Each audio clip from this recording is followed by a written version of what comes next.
Assalamualaikum warahmatullahi wabarakatuh. Perkenalkan, nama saya Meilani Sukmawati, NIM 192221108, kelas akuntansi syariah 5A. Di sini saya akan mereview jurnal. Untuk selengkapnya silahkan simak video. Baik, di sini saya menggunakan Journal of Modeling in Management volume 15 nomor 2 tahun 2020 dengan menggunakan artikel yang berjudul Adaptation of the Balanced Scorecard Model to Measure Performance of the Department at Dr. Zainal Abidin Regional General Hospital Banda Aceh. Latar belakang penelitian ini adalah Balanced Scorecard adalah metode pengukuran kinerja yang diterapkan untuk organisasi swasta untuk menyeimbangkan antara aspek keuangan dan non-keuangan. Namun, di dalam hal ini ukuran keuangan aplikasi BSC untuk organisasi sektor publik nirbala sangat berbeda dengan organisasi swasta, menurut Taufik tahun 2018. Penggunaan Balanced Scorecard sebagai metode untuk melakukan penilaian kinerja memang lebih umum di perusahaan bisnis yang memproduksi barang. Tapi, itu juga bisa diterapkan pada rumah sakit yang menjalankan usaha penyediaan jasa, misalnya Rumah Sakit Bill Memorial Vancouver, Kanada, dan Mayo Clinic di Amerika Serikat. Kedua rumah sakit telah mengadopsi kerangka kerja untuk melakukan penilaian dan evaluasi kinerja dan menerapkan ke dalam perencanaan strategis organisasi masing-masing untuk meningkatkan kinerja mereka sendiri.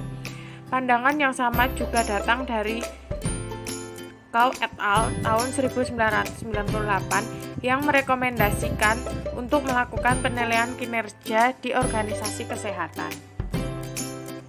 Metode penelitian. Penelitian ini menggunakan pendekatan kualitatif dan kuantitatif. Sampel penelitian terdiri dari 28 poliklinik.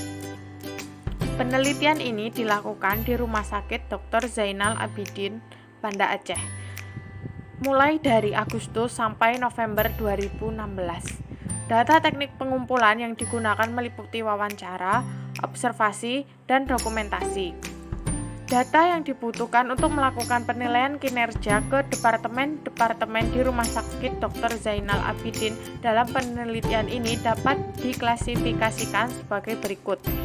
Data keuangan terdiri dari data rasio ekonomi, efisiensi, dan efektivitas. Data kunjungan rawat jalan, data pasien rawat inap kunjungan, data kepuasan pasien, data kepuasan karyawan, dan data karyawan, pendidikan, pelatihan, dan pengembangan. Data dan hasil penelitian. 1. Perspektif keuangan. Dengan menggunakan rasio ekonomi, efisiensi, dan efektivitas dengan menggunakan nilai untuk uang, terjadi peningkatan bertahap pada ketiga keuangan perspektif di semua poliklinik antara tahun 2014 dan 2015. Kedua, perspektif bisnis internal.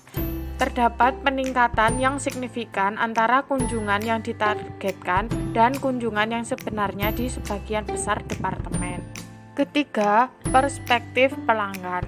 Dari 28 rumah sakit departemen, 71,4% diantaranya dianggap telah memberikan pelayanan yang memuaskan menurut pasien, dan 28,6% belum mendapatkan kepuasan menurut pasien. Keempat, perspektif pertumbuhan dan pembelajaran. Merupakan upaya yang dilakukan oleh manajemen rumah sakit untuk meningkatkan kualitas kinerja sumber daya manusia. Kelima, performa berdasarkan Balanced Scorecard. Penentuan hasil penelitian kinerja menggunakan pendekatan ini yang datanya dapat dihitung dengan mengukur kinerja dari masing-masing perspektif. Berdasarkan kinerja penilaian menggunakan pendekatan ini, di mana kinerja secara keseluruhan termasuk dalam kategori baik. Implikasi dan keterbatasan.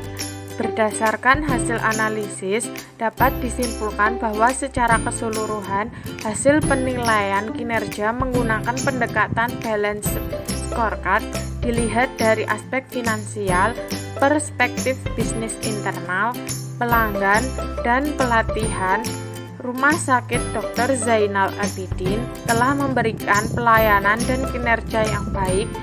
Departemen telah menghasilkan yang diharapkan dan direalisasikan oleh rumah sakit.